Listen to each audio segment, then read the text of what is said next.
You are listening to Feed the Beast, a weekly podcast exploring all things food with business partners, spouses, and your hosts, Chef Chris Paul and nutritionist Leigh-Ann Charles Paul of Everything We Eat. I hope you're hungry, because it's time to feed your inner beast. Welcome back to Feed the Beast. I'm your host, Chris Paul. Fortunately, Leigh-Ann is not joining us today. And we're here with our production manager, Ryan, as well. He might be chiming in. And our guest today is Sharnay from S-Bar. Hi, guys.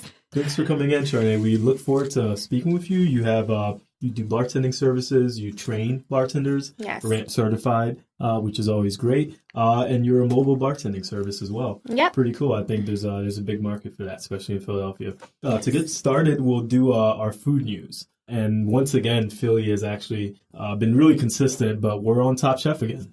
So we'll be premiering on December 6th. The city so far, Nick Elmy won. That's chef owner of Laurel. Oh, nice. He's awesome. My buddy Silva Sinat from Maison 208. Oh, he's the one you said he's got the Pyramid Club contract now, right? Yeah. He just moved on to there, and he's also doing baby buns at the Bourse building. And then Kevin Spraga. That was enough. He also won as well. Oh, cool. So, Philly's been crushing it. And is he making a comeback now, Spraga? Yeah, he's actually, he's a chef at the Filter Club, which should be opening up in the winter. Okay. And that's going to be a really nice, all-inclusive private members club for younger people. Oh, so a private club for us. Yeah, and it's going to be real nice. Yeah. So this time around, we have two. So we actually have Eddie Konrad, just so happens to be Nick Elmy's chef de cuisine. So he's already right there, very skilled guy. Yeah. And then we have Natalie Maronski, who worked for Garces in the past. And then I'm not sure where she's at now, but I actually worked for her when she was the chef de cuisine at Chifa. Oh, okay. A while back. And yeah, they're both, I think, really awesome candidates. And December 6th, they'll be airing. So I look forward to watching some more Philly guys crush it on Top Chef. I think Philly doesn't get the rep it deserves, but for some reason we keep winning Top Chef. So I think, when do we get our Michelin stars? Yeah. We should be like on the Michelin, On the guide. I guess that's the misconception. Yeah. I think a lot of people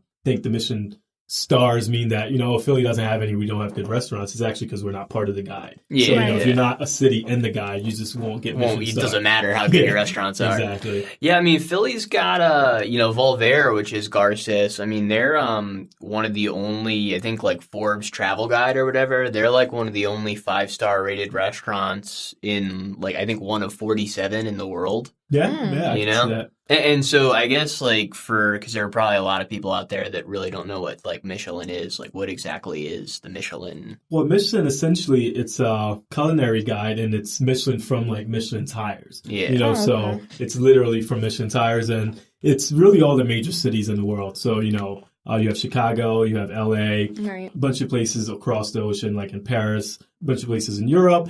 And essentially every year is like, it's a 3-star system, 1, 2, 3, 3 being the most, 1 being the least. But to even qualify for one, there's just a whole bunch of steps. It's not just food, it's service, authenticity, and just a bunch of categories where, and they eat at your place, I think a few times, like multiple times, so you won't really know. So they test consistency, and then they release it. They just released it this week, I think, actually. So there's a few 3 bells. I think Danielle in New York, as well as 11 Madison Square, just got another 3 bell. So Philly, we're just not on the guide, unfortunately. But I'm sure we would definitely have some 1-2-star restaurants here, possibly even 3. We're gonna have to, start a petition for that. Where do we go to petition? Or not just that, just put out more of the places that people should eat, because we are like a city of like critics. Wow, we take it to a whole nother level. But I feel like a lot of people, they do go to the same places. So if you keep going to the same places, you're not getting that versatility of different food. Like where you work, now I want to go.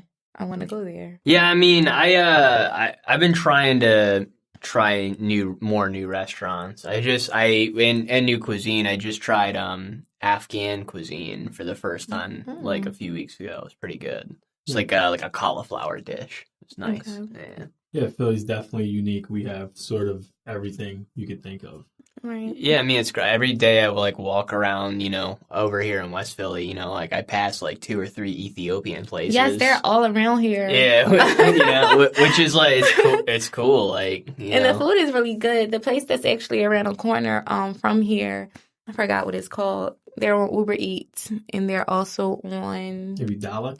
I've been there, and I'm not crazy about the food. I don't know. Maybe I'm going there wrong times. I went twice. But no, it's literally walking around the corner from here. Wherever the Metro store is next door to the Metro store. Oh, okay. Their food is really good. Like, I was eating it when I first moved around here for, like, every day for, like, 2 weeks straight. I couldn't stop. I had to stop myself from eating the food. But, yeah, it's really good. Yeah, so that's awesome. Yeah, there's definitely a lot of variety. So tell us a little bit about S-Bar, how to get started, what's your background? You said you moved to Philly. Where are you coming from? I'm from like the Shellingham-Alamy area. Okay. I just moved down here a couple years ago. So I relocated, just on the other side. When I started S-Bar, I was actually working at a bar on Broad Street as a bartender. So I took the classes at the place that I was working at. It was called Jolly's Live at the time. That's what it was called. And I took the classes and I became certified. And I started bartending, and the money was fast. So, of course, I was young. I'm still young, but I was younger. And I was in school, and I was working. So it was just extra money for school and to work.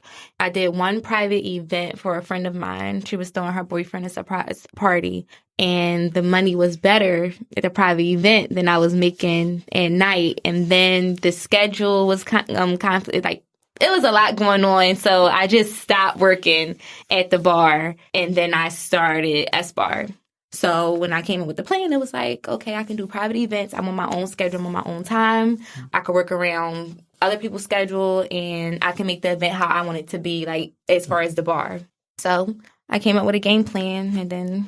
Cool. So now you mentioned you do private events. You work with some venues as well. Now, anyone, essentially, whether it's private or even corporate, you're sending a bartender, and you mentioned you have a kit, like how... So basically, I give options with like the bartending services. So you can have the self-serve option is sometimes popular, like in the summertime when people are having family events, because what I'll do is I'll make pre-made drinks and I'll put them in the big serving the serving dispensers, yes. And then I'll label them so they'll know what type of drink it is. And I give the client an option so they can do 2 alcoholic beverages and 1 non-alcoholic beverage. And it comes in a package. So I'll get the whatever liquor is needed for the drinks. And it'll just be one price for all 3 of the options. And then I drop it off. I set the table up. So if it's like a themed event, I'll get the things that's based on the theme, leave the cups, my business cards, and then I'll just come back either the next day, that evening, or the next day when it's over to get the supplies, if it's my supplies that I'm using. Yeah. So, yeah, that's like big. Summertime, that's all I basically do is a lot of self-serve options. And then I have the traditional bar option, which they can either have open bar or they can have a cash bar. So me and the client will come up with a list of the liquor that they'll be serving, the liquor or wine or beer. And from that list, we'll come up with prices that they want their people who's coming to the party to pay. Sometimes they'll do open bar for an hour, and then after that, you have to pay. But all the prices are under $10. I make sure we don't do it like, oh, we're going to charge $15 for this because, no, we're not at a bar. Like, they're not getting the real options that they want because you're only supplying a certain amount of liquor. Mm-hmm. So that is another option. And I do have like a kids menu. So it's just cute. So it's like it's like the parents and kids. So what the parents will have as an adult, like a blue Hawaiian drink. I'll make a kids, it'll be blue Kool-Aid, and then they'll have like little worms and stuff in it just they can be just so they can feel included. Yeah. Like, I want a drink, okay. You can have some juice. So that's how it usually goes. So you don't do like packages? Because like one of the things that I don't like about like where I work is we get an event where they pay like a set price and they can drink however much they want. So it's basically like you're gambling on whether or not you're going to lose money on the event. Right. So if they drink a lot, you lose money. Right. And if they don't drink a lot, you make it back. But like that's one of the things I don't like. I would rather have like either a cash bar or an open bar because having the packages is like usually you lose. Yeah, so when it comes to that, like, a client will ask me what I would prefer them to have, and I always base it off the type of guest. So, like, if I know I'm doing a 50th birthday party, I know that people of their age drink a lot of beer, or they'll want wine, or they'll want rum. Like, our age group, Hennessy, yeah, we want Patron. Like, you get what I'm saying? So, it was at one point I've done an event that I supplied the liquor, and then I charged, like, a small fee because it was, like, a pop-up shop. What I've learned from that experience is that it's when you put a package together and you take it and you go and you purchase all this, people do tend to, like, you don't get as much. You don't get back basically what you put out. Yeah. So I've learned my lesson from that. So now I know if I do an option for, like, if someone asks me, do you want to do a pop-up shop? I'll say, yes, I'll just do pre-mixed drinks and then I'll just serve them. And then it'll be like, I won't charge for them, so I'll get the tip, but I won't feel like I'm taking so much of a loss because I'm not spending that much on liquor. Yeah. So I've worked around that. You had to learn one time to know. Yeah, it's one of the hard things about, like, you know, because I do this for the Enterprise Center, but I have my own LLC, and you know, like, I think we all have LLCs here, or we're all business owners. You know, I think we can all kind of agree, like, it's really hard to know how to price. You know, you don't want to like go in and be like, I'm worth all this money and then not deliver, but then like you try to undercut yourself a little bit and you get stressed out and you're like, And that's what we were talking about. I a lot of the times that I do tell people my prices, some people be like, whoa, that's it? Or some people be like, oh, that's a bit much. But you have to understand, you may not be the person at the event that's requesting the crazy things like, oh, I want more, or oh, I want this, or can you make me this? So it's like the time that you put in, because being a bartender is a specialty. You have to know, like, everybody can't be a bartender. I've had people that come to my classes or people that I may train at a different work setting. Like if I'm working at a bar and they're like, oh, can you train this person? And they can watch you, but their drinks might come out taste totally different than yours. So it's a technique. So if I'm taking my time to make the drinks, I want to make sure that I'm being compensated on my level of how I'm making the drinks, my skills, and people forget that. So when they say that, oh, you charge too much for your service, I feel like my prices are really, really convenient. I don't think my prices are too much at all. But if I'm being told I should charge more, I'll probably make some twists and turns, but I'm still not going to overprice because I just want people to keep coming back, like keep using the services. And they be like, oh, you know, and then the people that I send out to work for me, I want them to make sure that they're getting what they deserve from working. Like, I just don't want it to be like, oh, I'm here and I made $25, and I'll be like, you made what? And then I feel bad. Yeah. You get what I'm saying? Like, you made what? You was there for 4 hours. That's the business, yes, unfortunately. It is. I was like, you're not going to understand. Like, you'll understand one day, but you might not understand today. But I'm sorry. But sometimes it happens like that. One day you can go and you probably make $500, and then the next day you go and you can make $40, and you're like, what is going on? Yeah. I mean, what I always tell people is it averages itself out. Mm-hmm. You know, like you can't let the highs get you too high and the lows get you too low. Absolutely. It's gonna definitely consistency. Come back. Yeah. Mm-hmm. So what would be like a model? Let's say, you say you have a minimum, right? So in certain instances, you could just say, hey, I want a bartender for 30 minutes, right? They would have to have at least 2 hours. Okay. Yeah, 2 hour minimum, 6 hour maximum. Only because, well, the 2 hour minimum is a given. Like travel, me setting up, and I provide 30 minutes before the event and up to an hour cleanup. So in that hour and a half, if I get there and I start setting up and I'm done 15 minutes before the start time, then I'll start serving.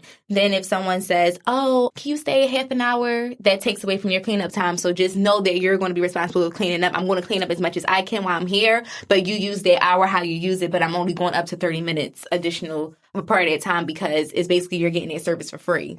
I do accommodate, but I just won't go over 6 hours because if I'm doing the event, I don't want to take someone away from whatever, unless we have to travel somewhere. Like, I had one event in Jersey. I didn't have a choice. So it was like I was there, but I made sure that it was put together in a way that the person, myself and the person that I brought with me, made sure that they were comfortable with their time frame. Okay.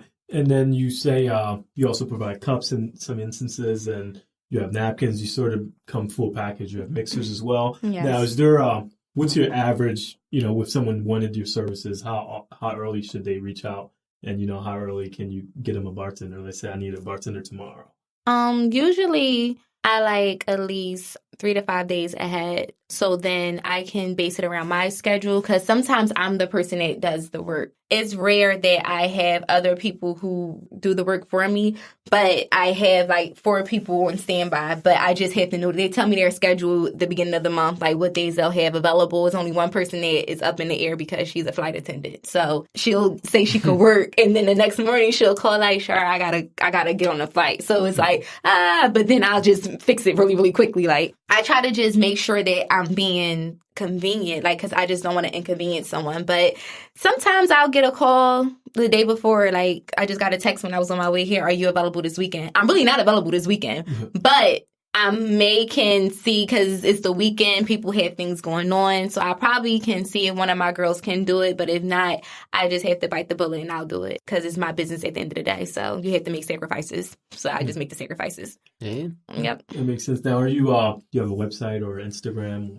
Website is in the making. I just redid my logo, so I want to do everything built around my new logo. And the website, I just want to make sure I have everything sorted out so everybody can know. So it's not a lot of moving around, but I do have Instagram, and my Instagram is sbar. That's like S as in Char, bar _ 2 the number 2 go. And it has my email address, which I'm really good with checking the emails. And a contact number and DMs. I check my DMs as well. I'm the worst at checking my DMs on Instagram. I just saw. You never know what's in your DM. I just saw a message from like 3 weeks ago. I was like, oops. Yeah. So for the contact information, I try to keep up to date, especially with the bartending classes. Now, how often do you host bartending classes? So they're tricky because I need about at least 3 people to sign up, and if I don't have 3 people sign up, it's kind of hard to do the classes, but I am focusing on doing one-on-one classes I'm going to offer. But I just want everyone to know that they're going to be a little bit more expensive than the group classes, only because one-on-one time I'm going to have to still pay for the event space to use, and then we still have to have supplies. So the one-on-one classes is going to be, and then I'm still going to train you so you can be so you can take the test, and I'm going to still sit there with you to take the test. So it's going to be a lot of time. So I'm going to start the one-on-one classes because I feel like people do want to learn, and then it's like upsetting when they can't get the class because I don't have enough people that signed up. So I want to do classes like once a month. Yeah. So can you break down what the certification is and what does RAMP mean, and what comes with that certification? Okay, so RAMP is the Responsible Alcohol Management Program. So what happens is it gives you basic knowledge of liquor safety and what to look for when you're working at certain facilities. So it's like more of a safety. It's a safety training more than anything. Just teaching you what you should know as a bartender, what the state laws are, like what is your blood alcohol level should be, things that fall under that category, how to find see signs if someone is intoxicated, how do you stop an intoxicated person from leaving your facility so you won't be responsible, or the place that you work for is responsible. It asks you like a little history on alcohol and, well, wine and spirits. And it's just like the questions, I think it's like a 30 question exam, but the training is like 2.5 to 3 hours. So it can be in-class training or online. My services offer online only because sitting down, like you're learning still in the classroom setting, but you're able to talk about the questions so then everyone can get a basic understanding, because what one person may know, the next person may not know. So we're actually helping each other, and then we independently take the test. Okay. And then you just have to have a passing score of 80% in order to be certified. And the certification is, it lasts you up for 2 years, and then you could just go online to recertify yourself. But it's good to have, and I feel like if you get the certification, you'll easily get hired at places that you know you want to work at, like a restaurant. It's not needed, but they'll look at you like, oh, you're RAMP certified, so they'll pull you in because they know that you know a lot of the guidelines and safety procedures and be more responsible when you're serving liquor and things like that. And I mean, they're probably more likely to like promote you to management or something if you already have the RAMP cert. That's one thing I see all the time, and, you know, I've seen both behind the bar and on the other end of the bar, slamming down shots is getting overserved. Like, I see people get overserved all the time, and I've been overserved. And it's a real problem. Man. It's really a problem. Yeah, because the liability is going to fall on the person serving and the establishment. Establishment. Like, me, people be like, oh, you're a hard ass. Why can't I get something else to drink? You're intoxicated. Number one, you need to sit down and know you shouldn't drive. Or like, especially when you do private events, it's outrageous because they're not paying for the liquor, so they don't care how much they consume. Yeah. And then since they're at their family's events or their friends' functions, they feel like they can overdrink, and it's still, the rules still apply. Like, I'm not going to serve you. Yeah. Well, we bought the liquor. I don't care who bought it. I'm serving it. So at this time, I can put everything in a box and place it to the back. And this can be shut down for right now for the duration of the party, or you can just take a step to the side and you get yourself together. And when I see that you're not as intoxicated as you were 25 minutes, 30 minutes ago, maybe I'll serve you something else. But other than that, I can't serve you because it's going to fall back on me. And this establishment right now, I'm basically running it because the person that owns it is not here. And I don't want her to be, I don't want anyone to lose anything over one person being silly drunk. Yeah, I had there's a wedding venue I know of that a few weeks ago. It was one of my buddies works there, and it was actually the groom. The groom got so wasted at his own wedding that he fell on the dance floor and like hit his head, and they had to take him to the hospital. Oh wow! And it's like, that's the kind of thing. Someone's gonna be responsible. Yeah, exactly. That's the kind of thing where like that's serious. Like you know, it took me back to like. I don't want to be like that, like, cause I'm like fun, like I want everyone to have fun. I think serving is fun, like being in the atmosphere, everyone's happy, and like you don't have to drink to be happy all the time, but it's just like something to have fun with. I was in college, I went to Penn State, and it was homecoming, and I remember we had like a big party in our pregame at my friend's house, cause she just moved up there and she had an apartment, so we had this party, but we wanted to go to Mad Max so bad. We went all the way to Mad Max, and they told me they were not letting me in because I was intoxicated. And they was like, you're visibly intoxicated. We cannot let you in our establishment. I was like, what do you mean? I want to go in. It was like, no, I'm not drinking. It was like, no, like, we can't control if you're going to drink or not. So we're just not going to let you in. Mm-hmm. So ever since then, I thought about it. Like, I was mad at that point because they didn't let me in. So I was like cursing and, going crazy. But now as a bartender and working at a establishment, I totally understand what they meant by that. So it's stuff that you just got to watch out for to save yourself. Yeah, and that's true. And I think, definitely there's, I'm sure there's a lot of caterers in Philadelphia. There's a ton of private events. So we definitely wish you the best of luck. This is something like I mentioned, I needed this like 2-3 weeks ago. I wish you would have told me. And I was just like, because the big thing is, and I'm finding this, I had clients actually ask me, like, I need a ramp certified bartender. Mm-hmm. Depending, especially I think on a corporate level, a lot of bigger events, I think everyone's just trying to cover themselves. Where like, okay, he's certified, there's liability insurance, there's liquor liability, there's all this paperwork coming in and out to make sure that, okay, at the end of this, like anything happens, everything's covered. Because the reality is, God forbid your bartender's not ramp certified and you took all the right steps. This is going to still go back to like, this you didn't person. Have a ramp certified bartender. Exactly. So, I think it's very important. It's awesome that you're teaching it. And as you mentioned, I guess you say someone could contact you if they need a bartender and if they want to take a class as well. Yes. So Instagram right now is the best way to contact me. So the bar_2go, the number 2go. For classes, I do have classes coming up this December. There's going to be a 2-week course because the holidays are coming in. So, and I'm doing the classes at a discounted rate because my closest friend just opened a venue space and she's letting me use the venue space. So the discounted rate, the class is going to be $250, and it comes with 2 weeks of training, and it comes with the ramp certification. So you come to the class, it's going to be a crash course, but it's going to be a crash course that you're going to get all the information that you need, and then you'll be able to go off and work somewhere. And then, one more thing.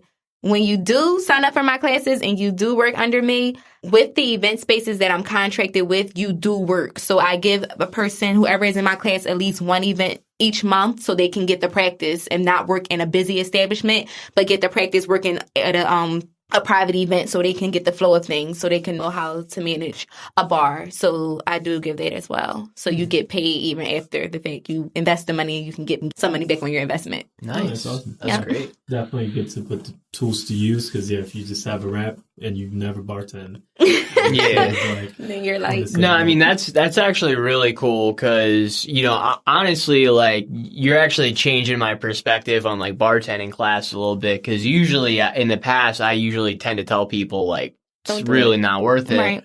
But like with what you're doing, I mean, you're actually like giving the people that are in the class work. So Yep. like that to me is like, you know, you actually believe in the product you're selling. Yes, because I feel like you have to. Like, they can come shadow me if they want at an event just to get the feel of things because I was thrown into it. Once I had done my bartending classes, I just started working at a bar. I didn't know anything about real speed. I didn't know anything about nothing. Like, I didn't even know how the way to serve people. Like, it's like a certain way that you got to do things so everyone is happy. I didn't know any of that. But I teach that in my class. And then if it's a small event, I'd be like, listen, it's small. You may not make a lot of tips, but listen, it's not about the money right now. It's about the experience. You want to work for 4 hours. That's it. You go in, you set the bar up like I taught you. You make sure everything is clean in the back of the bar. Set up the liquor the way that you can go ahead and you can pour it easily and just take it and just calm down and you can do it. Text me if you need me. And they're all good. Everybody's good. Yeah, I mean, it's bartending's like, it's hard, you know, it's like a weird job because it's like one of those things where like once you're good at it, do it in your sleep, but like until you're good at it, it's like the most stressful thing, like trying to figure it out, like making cocktails and everything. Yeah, because people are like, this was nasty. You'd be like, oh gosh. Then I gotta make it over. The worst is like if somebody says like their Manhattan's bad, because then it's like, all right, give me 10 more minutes. Exactly, so I can start this all over and then it gets big. Yeah, like Long Island iced teas too. You got like 10 people behind you, like, all right, cool, awesome. Yeah, and I just tell people, like, if you can, with the basis of the drinks, like the basic drinks, try to execute one. Because if you can execute one, you can sell their drink all night. Like, what's good? Oh, I make the best Long Island iced tea that you'll ever taste. So now you're going to get them a little twisted and you perfected that drink. And then you can, of course, do the other drinks, but try to sell what you can sell until you get used to making everything. Yeah, people don't really know anything about liquor. Nope. So like a lot of times they ask like, what do you recommend? What do you want? You know, and that's your opportunity to just be like, what you can do. You know, if there's a drink that you hate making, just try to steer people away from that. And, you know, and I mean, everybody wins. You're happy, they're happy. And then they're telling somebody, and the next thing you know, you're perfecting what you perfect. So then you can have your signature drink and you can move forward and then learn other things. Because now you just know how to mix that with your eyes closed. Yeah. So making it is easy. So then you can start to, gravitate towards other drinks. But it's definitely a fun hobby. And right now, I don't even care about bartending. I just want to teach classes at this point. I just want to have a big team. Is that like your next step? Is that what you want to try to move more into? I want to move more into. I want to teach classes and schedule everybody for the events and just sit back and be a boss and just call me if you need me. At this point, that's what I really want to do. Hey, I mean, you have the business started, so that's the biggest step in getting there. So that's cool. Yep. That's cool. Yeah, it was really nice speaking with you. And, thank you. Hopefully, if any one of our listeners are looking for bartenders, especially ramp certified, where to find her is SBAR, SBAR_2, the number 2. Go on Instagram, and you are very sharp with answering your DMs. As well as this appropriate, hopefully. Yes, and emails. Yes. If you text me, I might be my texting is the worst. I'm sorry. I don't even try to get people the phone number anymore because some texts go unnoticed because people don't text you about work. They text you about other things. So I'll just ignore it. It's bad. But it gets like that sometimes. But definitely a DM or an email. I check my email all the time. Awesome. Yeah. So to end, we like to do a highlight. And this time it's not necessarily a specific entrepreneur, but cooking for the culture, which is something that I've participated in the past few events. It's been growing really well, and it's a really good cause. We're working with CCAP, initiated from Kurt Evans, who's on our show. Actually, one of the earlier episodes, as well as Elijah, the Savage Chef on Instagram, and they're doing a really good job. They actually have another dinner coming up in December as well as January, so I would definitely visit the website Cooking for the Culture. And essentially, it's just bringing minority chefs together to really showcase awesome food, beyond just the basics of like soul food, fried chicken and all that. And not that there's nothing wrong with that, but you can't really put up your price when you really dumb it down to the basics of those items. Yeah. Feel free to check it out. Definitely Cooking for the Culture. Their website is up, and usually tickets are going through Ticket Leap, as well as Eventbrite as well. So Okay. Do they do any do they have like discussions and conversations at the Cooking for the Culture? Because I know with his other dinner series, the ending mass incarceration one, like it's always centered around like a theme. yeah, I mean, I think overall what I've noticed from the past events is we actually get students to come in, like CCAP, which is a great high school culinary program, where we Nice. have students actually come and help out with the dinner. And I think Like it's do some of the prep and stuff. yeah, do some of the Oh, prep, that's do pretty some of the cool. plating. They're at the whole event. They just did a huge fundraiser at the Barnes Foundation. Oh, that's awesome. Earlier this week, actually. So that's pretty awesome. I think it's just a hands-on, because not everyone wants to cook, but people think they want to cook. And I think before you go pay for culinary school or any of that, you should actually cook and be in a setting that's not at home, that's not with your peers, where, your friends are like, oh my God, this is awesome. No, sell your food, serve your food to other people you don't know, strangers. Yeah, it's And a different, Exactly. it's a And then whole different world. And not that, as in high school, they're supposed to say it's amazing. It's just more for the practicality of it. Actually chopping, actually cleaning, actually plating, and then seeing then you could think oh, is this for me or is it not? I mean, yeah, if you're like a prep cook or a line cook, I mean that's your life. You might be peeling garlic for like 2 hours. Exactly. So you might be like peeling carrots for give up. Yeah, and it's not for everybody. Just because you like cooking at home does not mean Yeah, true. You can cook. Yeah, and I mean you might have to deal with like a crazy chef. Like you're pretty cool, Chris, but like I have to get into the Iron Chef again. I haven't watched it in so long. My mom is big on it. She wants to cook. Like she knows how to cook. I'll tell you, but she wants to be a chef so bad. I'll tell you about the realest story ever. I actually Iron Chef. I always cooked sort of let's say 10, 11, 12. But when I was around 14, I watched an episode 13 or 14 of Iron Chef with Morimoto, and he made an ice cream using fish. I want to say sort of like one of their glands as to get them, and it sounded so weird. And then after that day, I was like, "Oh, I'm gonna be a chef." I'm be a chef. So Yeah, Morimoto. nice. It's a restaurant downtown, right? Yeah, he has a restaurant in New York, Philly. I think went Hawaii there as well. a couple of years ago. I need to go back. It was like a time that me and my friend, we were exploring all these different restaurants. So that's when we went there. We went to Jones's. We was going to Budokan. We were going to all these restaurants in that location for a long time, for a week straight, just exploring.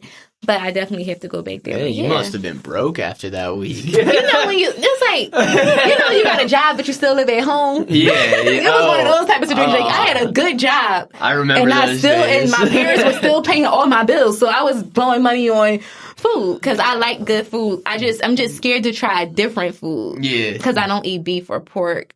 I wanted the vegan. I tried, but I'm always hungry, so it's hard. Yeah, vegan is not for me. Yeah. Yeah, so thank you for thank coming. you for having me. I think it's definitely a necessity. There's a ton of people out there looking for bartenders, and it's always a plus to have the RAMP certification. And I'd like to thank everyone for tuning in, and thank you, Ryan, for chipping in. Thanks, Ryan.